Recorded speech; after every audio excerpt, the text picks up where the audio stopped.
नमस्कार दोस्तों, happy study zone में आपका स्वागत है। और आज हम देखने वाले हैं झारखंड जीके का एक प्रैक्टिस सेट जबरदस्त एक्सप्लेनेशन के साथ में। तो चलिए शुरुआत करते हैं आज का सेशन। और आज का पहला क्वेश्चन है, मयूराक्ष नदी का उद्गम स्थल कहाँ स्थित है? करेक्ट आंसर हो जाएगा ऑप्शन नंबर ए, यानी कि त्रिकुट पहाड़ी से मयूराक्ष नदी का उद्गम स्थल है। अगर हम बात करते हैं दुधवा पहाड़ी की, तो ये दुमका में स्थित है और दुधवा पहाड़ी से ब्राह्मणी नदी का उद्गम स्थल है, ये भी आप याद रख सकते हैं। इसके अलावा अगर हम बात करते हैं ऑप्शन नंबर बी की, यानी कि नगड़ी की, तो नगड़ी रांची से स्वर्ण रेखा नदी का उद्गम स्थल है। अगर हम स्वर्ण रेखा नदी की बात करते हैं तो स्वर्ण रेखा नदी के किनारे ही स्थित है हुंडरू फॉल, आपने नाम सुना होगा। इसके अलावा अगर बात करते हैं तो स्वर्ण रेखा एकमात्र ऐसी नदी है जो स्वतंत्र रूप से कहाँ गिरती है? बंगाल के खाड़ी में गिरती है। अगर हम स्वर्ण रेखा नदी की सहायक नदी के बारे में बात करें तो सहायक नदी है कांची, खरकई, जमारू, राढ़ू और संजय नदी। अगर हम बात करते हैं ऑप्शन नंबर सी की, यानी कि अमरकंटक की पहाड़ी से कौन सी नदी निकलती है, तो याद रखिएगा यहाँ से सोन नदी निकलती है। और सोन नदी का और क्या नाम है, तो याद रखिएगा हिरण्यवा। और सोनभद्र भी किस नदी का नाम है, तो सोन नदी का नाम है। अब देखिए ये जो सोन नदी है ये गढ़वा को टच करते हुए गंगा नदी में मिल जाती है, यानी कि मुहाना कहाँ पर हो जाएगा? मुहाना हो जाएगा इसका गंगा नदी। वहीं पे अगर हम ऑप्शन नंबर डी की बात करते हैं, टोरी की बात करते हैं, तो टोरी लातेहार से कौन सी नदी निकलती है, तो याद रखिएगा दामोदर नदी निकलती है। देखिए लातेहार, टोरी, ये वाला स्थान आपको देखने को मिलेगा, यहाँ से दामोदर नदी निकलती है। अगर हम दामोदर नदी की बात करते हैं तो इसका कुल लंबाई कितना है गाइज, तो 592 किलोमीटर है। वहीं पे झारखंड में कुल लंबाई की बात करते हैं तो 290 किलोमीटर है, 290 किलोमीटर। अपवाह क्षेत्र की अगर बात की जाए, अपवाह क्षेत्र की, तो 12,800 किलोमीटर स्क्वायर इसका अपवाह क्षेत्र है। अगर हम सहायक नदी की बात करते हैं तो है सहायक नदी है बराकर, कोनार, बोकारो, जमुनिया और कतरी, ये सारी की सारी नदियाँ सहायक नदियाँ हैं। इसके अलावा दामोदर नदी को क्या कहा जाता है? बंगाल का शोक कहा जाता है और देव नदी के नाम से भी जाना जाता है। आपको दामोदर नदी पर ही क्या देखने को मिलेगा? पंचेत बांध, उसके बाद मैथन बांध, तेनूघाट बांध और अय्यर बांध भी आपको कहाँ देखने को मिलेगा? दामोदर नदी में देखने को मिलेगा। ठीक है, चलिए नेक्स्ट बात करते हैं क्वेश्चन नंबर 2 की। झारखंड में निम्नलिखित जिलों में से कौन सा जिला विश्व में अभ्रक के मुख्य स्रोतों में से एक है? करेक्ट आंसर हो जाएगा इस ऑप्शन नंबर डी, यानी कि कोडरमा में। सो option number D is correct one. अब देखिए कोडरमा में अगर हम बात करते हैं तो यहाँ पर सबसे उच्च कोटि का जो अभ्रक है, सफ़ेद अभ्रक, जिसे रूबी अभ्रक भी कहा जाता है, सबसे ज़्यादा अधिक मात्रा में कहाँ पाया जाता है? तो कोडरमा में ही पाया जाता है। इसके अलावा आपको ये ग्रिड में देखने को मिलेगा अभ्रक बहुतायत मात्रा में झारखंड की अगर बात कर रहे हैं। उसके बाद हजारीबाग में, डोमचांच में, गाँवा में, चटकारी में और नावाडी में भी आपको अभ्रक देखने को मिलेगा। इसके अलावा अगर हम बात करते हैं कोडरमा की, तो कोडरमा को क्या कहा जाता है? अभ्रक नगरी या अभ्रक राजधानी कहा जाता है, या चमकीला धरती भी कहा जाता है कोडरमा को। अब देखिए कोडरमा की स्थापना कब थी, यानी कि कोडरमा जिला कब बना था, तो याद रखिएगा 1994 में ये जिला बना था। इसके अलावा कोडरमा में ही देवघर धाम है, कंफ्यूज नहीं होना है, देवघर धाम, बिल्कुल देवघर धाम कहाँ पर है, तो कोडरमा में है। हालांकि इसके बारे में और भी हमने डिस्कस किया था कि अखिलेश्वर धाम कहाँ पर है, तो लोहरदगा में है। झारखंड धाम ये गिरिडीह में है। अमरेश्वर धाम ये रांची में है। ठीक है, तो ये सब सारी चीज़ें हमने डिस्कस किया था। लेकिन देवघर धाम अगर पूछ लिया जाए तो ये कोडरमा में है, कंफ्यूज नहीं होना है। इसके अलावा बात करते हैं तो सैनिक स्कूल का आपने नाम सुना होगा, तो सैनिक स्कूल भी कहाँ पर है, तो ये कोडरमा में स्थित है। और कोडरमा किससे अलग होकर बना था, तो ये भी याद रख सकते हैं, हजारीबाग से अलग होकर बना था। हजारीबाग सबसे पुराना जिला है गाइस, यानी कि 1833 ईस्वी में हजारीबाग किला बना था। ठीक है, तो क्वेश्चन नंबर 2 का करेक्ट आंसर क्या हो जाएगा? ऑप्शन नंबर डी, यानी कि कोडरमा इसका बिल्कुल सही आंसर है। नेक्स्ट बात करते हैं क्वेश्चन नंबर 3 की।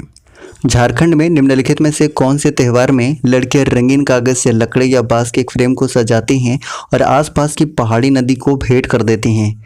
इसका करेक्ट आंसर हो जाएगा गाइस ऑप्शन नंबर बी, यानी कि टूसू पर्व के समय। अगर हम टूसू पर्व की बात करते हैं तो मकर संक्रांति के समय मनाया जाता है। वहीं पे अगर हम ऑप्शन नंबर ए की बात करते हैं कदलेटा की, तो ये कर्मा पूजा के ठीक पहले भादो महीने में मनाया जाता है और मेढक भूत को शांत करने के लिए इसका आयोजन किया जाता है।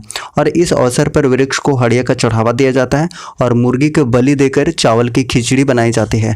और मान्यता यह भी है कि इस पूजा से फसल में कोई भी रोग नहीं लगता है। ठीक है, वहीं पे अगर हम बात करते हैं ऑप्शन नंबर सी की, यानी कि भक्ता पर्व की, तो इसमें क्या होता है, तो बसंत और ग्रीष्म ऋतु में तमाड़ क्षेत्र में इसका आयोजन किया जाता है, जिसमें बूढ़ा बाबा की पूजा की जाती है। वहीं पे अगर हम बात करते हैं ऑप्शन नंबर डी की, यानी चांडी पर्व की अगर हम बात करते हैं ऑप्शन नंबर डी की, तो उरांव जनजाति द्वारा माघ पूर्णिमा के अवसर पर इस पर्व का आयोजन होता है।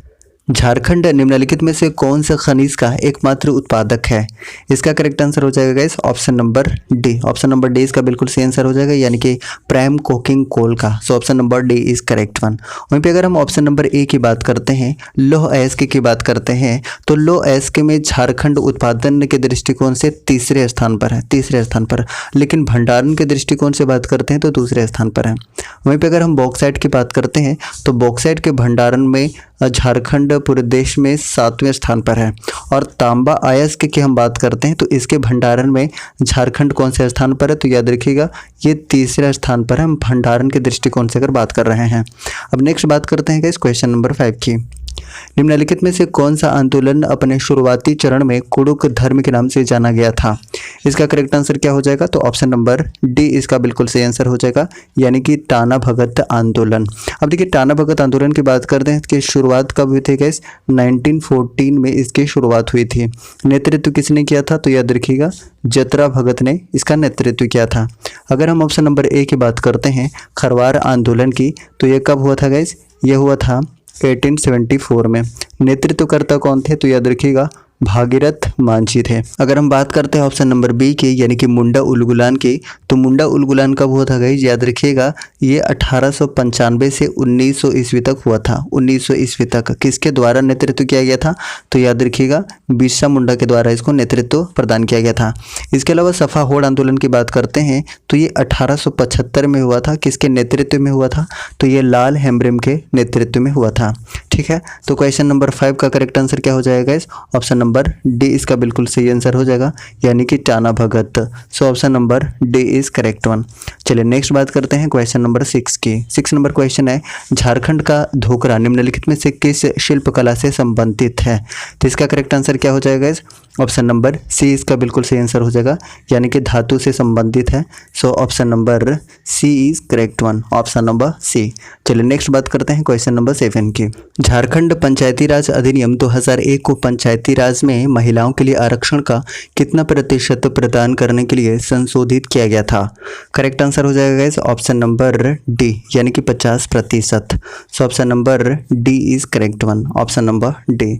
चलिए नेक्स्ट बात करते हैं क्वेश्चन नंबर 8 की। Tata iron and steel company के संस्थापक कौन हैं? तो इसका करेक्ट आंसर हो जाएगा गाइस ऑप्शन नंबर बी, यानी कि Jamshed ji Tata. So option number B is correct one. अगर हम बात करते हैं कि टाटा की स्थापना कब हुई थी, तो याद रखिएगा 1907 ईस्वी में इसकी स्थापना हुई थी। और बात करते हैं यहाँ पे उत्पादन कब शुरू हुआ था, अगर हम लोहे की बात करते हैं तो 1911 ईस्वी में। और इस्पात की यानी कि स्टील का उत्पादन कब शुरू हुआ था, तो 1914 में स्टार्ट हो गया था।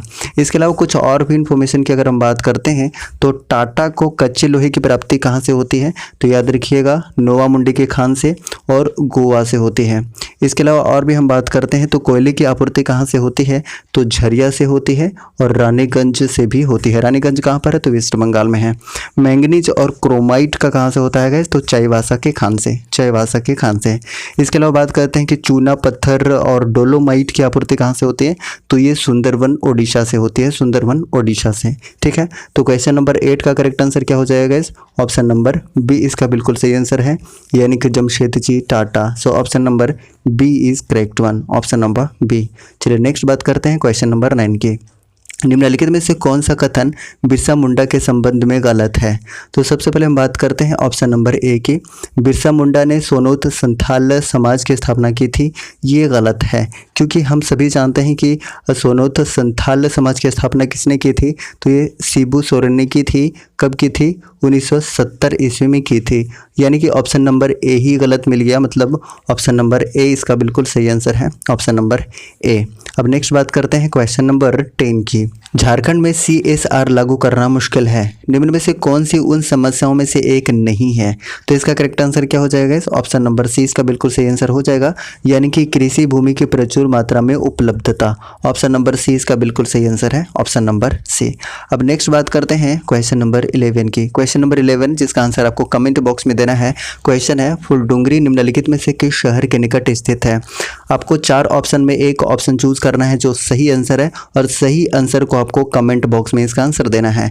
इस तरीके से टोटल 10 क्वेश्चन हमने कंप्लीट कर लिया है। अगर आपको सेशन पसंद आया तो प्लीज़ लाइक कीजिए, चैनल पर नए हैं तो प्लीज़ चैनल को सब्सक्राइब करके बेल आइकन को प्रेस कीजिए ताकि आपको न्यू वीडियोज़ का नोटिफिकेशन बिल्कुल सही समय पर मिलता रहे।